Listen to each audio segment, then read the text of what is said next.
reconocer muchísimo a quien preside esta comisión, a la diputada Luisa Gutiérrez, que me parece que hablar en estos momentos, el poder realizar estos foros, escuchar diferentes visiones y sobre todo no minimizar los problemas. Le ha salido muy caro a la ciudad minimizar los problemas. Le salió caro a la ciudad, o le está saliendo caro a la ciudad decir que no hay crimen organizado. Le ha salido a la ciudad muy caro decir que no hay una crisis en materia de salud. Le ha salido muy caro a la ciudad decir que no hay una crisis en el transporte público, y ahí está el metro. Le salió muy caro a esta ciudad decir y no suspender las obras del tren interurbano, porque ayer costó la vida de una persona. Apenas hace unas semanas habíamos nosotros estado presentes en una de las zonas en las que se cayó, en las que se desplomó una de las estructuras, y lo único que se pedía era por parte de los vecinos mucha gente una revisión, una suspensión momentánea. Y ahora le está saliendo muy caro a la ciudad negar el problema de la falta de agua. No es una crisis inventada por nosotros. Aquí se les puede decir la diputada Gabriela Quiroga, que ha hecho durante muchos años un trabajo político y un trabajo vecinal en la alcaldía de Iztapalapa. No es algo que se haya inventado, es una realidad de todos los días. No se invirtió durante más de 20 años. Hay zonas de la alcaldía de Iztapalapa, colonias completas sin drenaje de agua potable, y la poca agua que les llega no es de buena calidad. Pero ahora el problema del agua se volvió un tema de seguridad. Hoy hay pozos de la Ciudad de México que están tomados por el crimen organizado. Es la nueva modalidad del crimen organizado en la ciudad: tomar los pozos para poder administrar y comercializar el agua en la Ciudad de México. Ese es el tamaño del problema. Miren, la sequía ha sido un tema de los últimos años. Los niveles de Cutzamala están en una situación crítica. Y no solamente es un tema que afectará a la Ciudad de México, es un tema metropolitano, es un problema metropolitano. Porque Atizapán, porque Huixquilucan, porque muchos municipios de la zona conurbada estarán siendo afectados por esta problemática. Quiero decirles, una parte de la dependencia de la ciudad en materia de agua son los pozos, y pareciera que esa es la solución más rápida. Lo único que hemos visto en los últimos años es: vamos a inaugurar un pozo, vamos a abrir un pozo, vamos a seguir extrayendo agua del subsuelo. Ese pareciera que es la nueva alternativa del gobierno, en lugar de haber implementado una política pública masiva de captación de agua de lluvia. Y podrán decir: es que hicimos un programa de cosecha de agua de lluvia con tinacos de 2.500 litros. Eso no resuelve el problema. Tendríamos que hablar de cisternas para que en la época de estiaje esas puedan funcionar para el abastecimiento de muchas familias. No hablar prácticamente de llenar un pequeño rotoplas y decir que cumplieron con la tarea. El gran problema de lo que hoy estamos viviendo en la ciudad es que precisamente, déjenme ponerles un ejemplo de lo que hicimos, las captadoras de agua de lluvia más grandes que tiene esta ciudad están en Benito Juárez. Y no fue porque el gobierno así lo decidió, es una política pública que implementamos. O sea, ahí está el techo de la petróleo, ahí están los edificios públicos, contribuimos y inyectamos a la red de agua de la ciudad.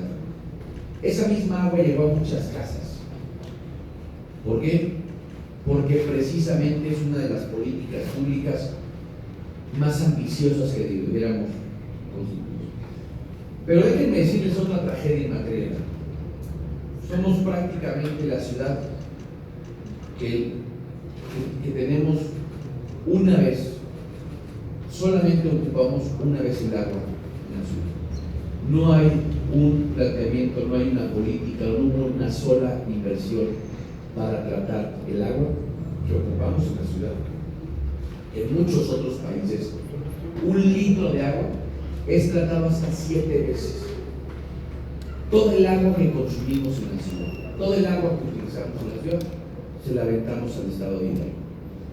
No hay un solo, y hay plantas de tratamiento inclusive construidas por gobiernos anteriores, por supuesto gobiernos federales anteriores, que el gobierno no se ha puesto a pensar que esas plantas pueden servir para tratar el agua de la ciudad y regresar esa agua a la ciudad y que permita, por supuesto, abastecer de vital líquido a toda la ciudad. La dependencia de Cutzamala no es alta, efectivamente, está entre un 30 y un 40%. Nada más que ahora vas a depender 100% de los pozos y de la calidad de agua de los pozos. Y nadie se ha puesto a pensar, y lo tendremos que hacer. Hay que hacer los estudios de muchos de estos pozos. Han inaugurado con bombo y platillo y tenemos poca información de la calidad de agua de estos pozos. Seguramente dirán que cumplen con las normas oficiales, pero cuando tú estás cada vez extrayendo a mucho mayor profundidad, la calidad del agua es mucho mayor. Déjenme decirles un dato. Estamos sobreexplotando esos pozos más de 2 veces de lo permitido. ¿Qué quiere decir? Que mucho más rápido vamos a llegar al final de esa capacidad que tengan los pozos. Y entonces después, ¿qué va a pasar? Bueno, ese entonces va a ser ahora el día cero, el día que el agua nos llegó al cuello y no ha habido ni inversión ni reparación de fugas. Fíjense una cosa, llevaba 27 años, y aquí mi querido coordinador Federico Dorín se va a acordar más, que fue diputado desde el año 2000, que decían que más del 37% del agua sigue en fugas. Eso nos lo decían en el 2000, lo siguen diciendo ahorita. Piense cómo en el paso del tiempo seguimos con el mismo problema de fugas porque no fue atendido. Seguimos con los mismos porcentajes de fugas en la ciudad, cuando me parece que en 27 años pudiste haber avanzado tantito, que fuera el 10%, que fuera el 5%. Presupuestos hubo, y muchos. Hubo siempre planteamientos sobre que la Ciudad de México necesitaba mayores recursos. Inclusive hubo el fondo de capitalidad, que quienes tuvimos la oportunidad de ser diputados federales aprobábamos en el momento. Nosotros, el tema del agua es parte de la agenda del medio ambiente. Y precisamente de esta crisis nos preocupa no solamente cómo lo va a enfrentar el gobierno, que dicho sea de paso, tendría que haber hoy una campaña mucho más activa de cuidado del agua, de almacenamiento de agua, porque ellos seguramente en sus cálculos van a decir y van a tratar de retener por el proceso electoral, pero lo que es una realidad es que en toda la zona de la ciudad, no importa dónde vivas, está habiendo menos agua. Si eso no les parece un tema de emergencia nacional, y déjenme decirles por qué yo digo emergencia nacional. No es porque sea exagerado. Lo que no entiende el jefe de gobierno, porque está muy limitado, es que la emergencia nacional permitiría acceder al Fondo de Desastres Naturales, porque estamos al frente de una crisis hídrica que tendría que tener recursos adicionales. Pero como desapareció en el Fondo de Desastres Naturales, ¿cómo van a atajar? Por supuesto que se ataja con recursos. Por supuesto que tiene que venir de un planteamiento también presupuestal, decía la diputada presidenta, la reducción en el presupuesto del sistema de aguas. Han pasado funcionarios por el sistema de aguas, muchos, y todos dicen lo mismo: no me dan un solo centavo, o lo que me dan no me permite atender las problemáticas ni la inversión.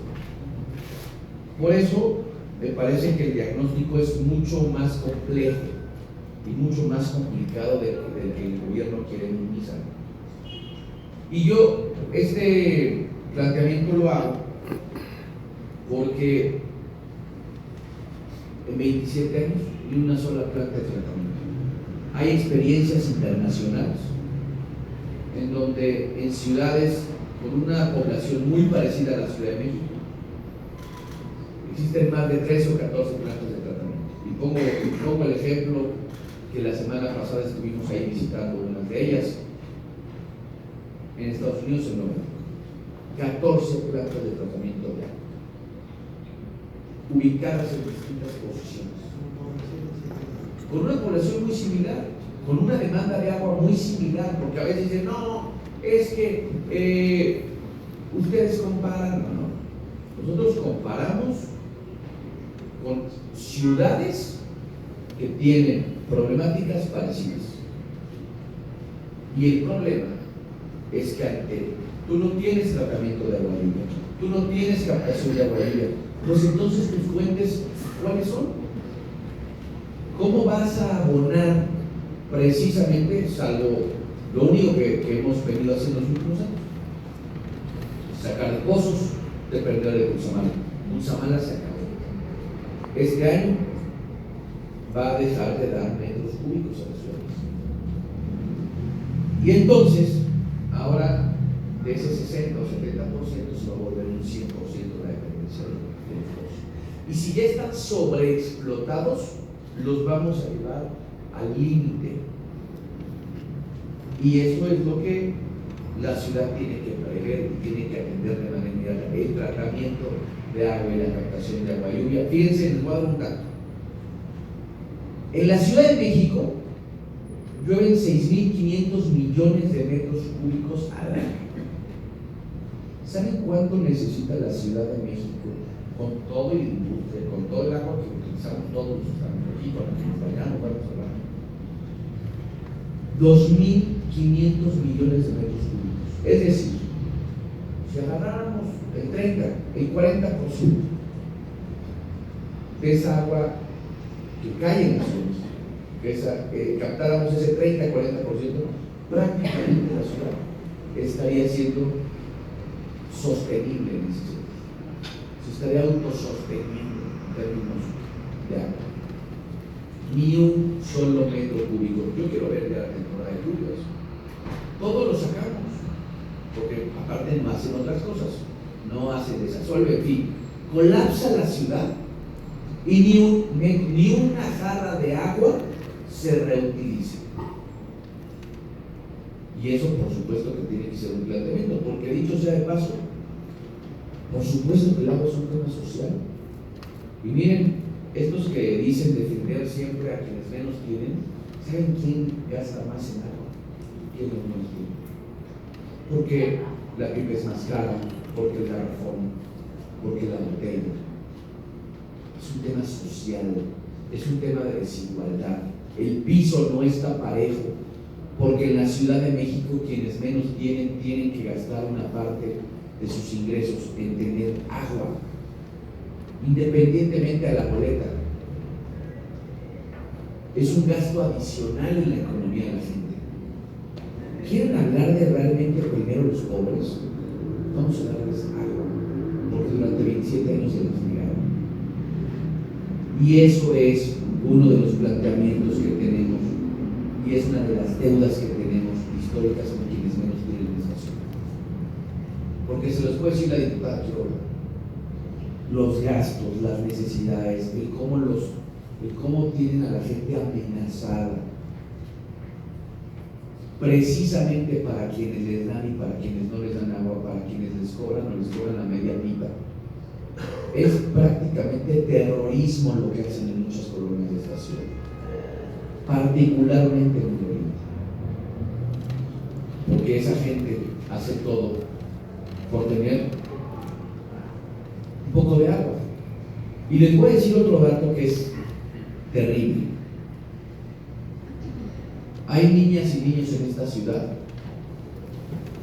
a los cuales los regresan a sus casas. Durante esta temporada hubo varias escuelas cerradas por falta de agua. Imagínate tú como papá y como mamá, llegas, tienes que ir a trabajar y dices, no, hoy no puede entrar tu hijo a la escuela, porque no me. Y ves a los niños deambulando en esas colonias, sin obviamente poder seguir con la regularidad de sus materias, de sus clases, porque las escuelas nos regresan a los niños porque no llegan. Por eso les decía que la crisis del agua es mucho más compleja que solamente hablar de una era del agua. Es seguridad, es salud, es justicia, es desigualdad. Y eso es lo que tenemos que tomar. Y ante eso no lo pueden negar.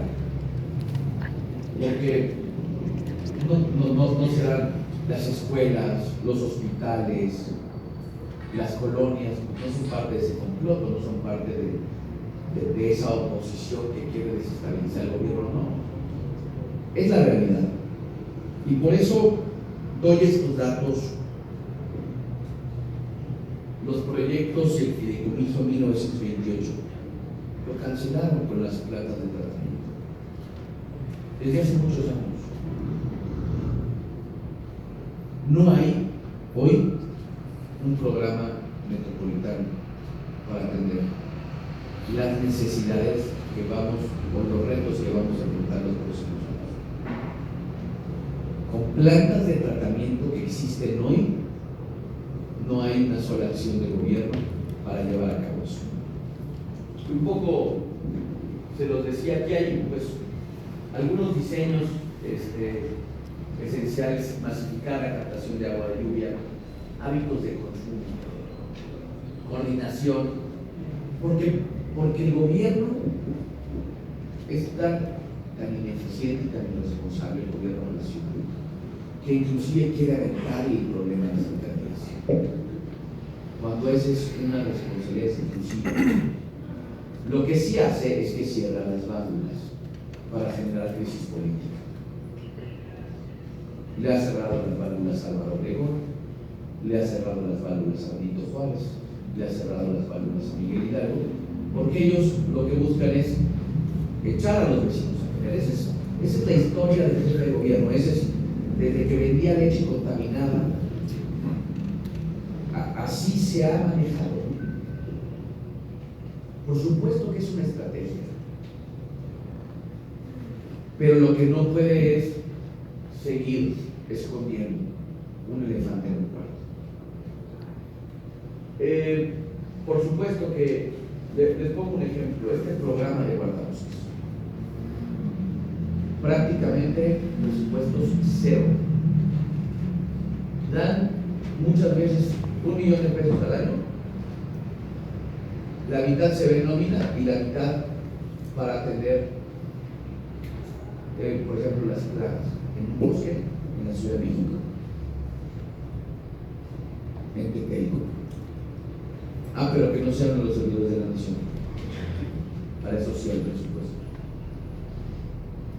Y un poco, esta es una serie de acciones a corto, mediano y largo plazo que me parece que tenemos que plantear, y que, sumado, y ya vendrán los momentos de las propuestas, yo voy aquí a platicar mi experiencia en Benito Juárez, que fue muy positiva por esta captación de agua de lluvia. Y déjenme darles un dato que para mí es importante: la cantidad de metros cúbicos que logramos captar en Benito Juárez. En este histórico, más de 24 millones de litros. Probablemente no sea todas las necesidades o lograr mitigar todas las necesidades, pero esos más de 24 millones de litros evitaron que sacáramos y que lastimáramos más el medio ambiente nacional, porque esos más de 24 millones de litros seguramente iban a venir de estos pozos que cada vez se perforan a mayor profundidad. Todos los edificios de la ciudad captan agua y por lo tanto dependemos menos del sistema de aguas de la ciudad. Eso, en una gran escala, podría, insisto, mitigar mucha de la demanda que tiene la ciudad, porque la ciudad es el tenedor de tierra más importante. La mayor cantidad de tierra en esta ciudad la tiene el gobierno de la ciudad. Y por supuesto que se pueden hacer estos programas. Lo que falta es voluntad, lo que falta es inteligencia y lo que falta es compromiso para atender un problema tan complejo como el tema. Yo les agradezco mucho, te agradezco mucho, diputada, que me hayan permitido platicar mi experiencia y sobre todo este diagnóstico que no lo hicimos ayer. Este diagnóstico lleva más de 20 años en la Ciudad de México. Ya han pasado y seguirán pasando, pero a partir seguramente de finales de este año las cosas cambiarán en la Ciudad de México. Muchas gracias.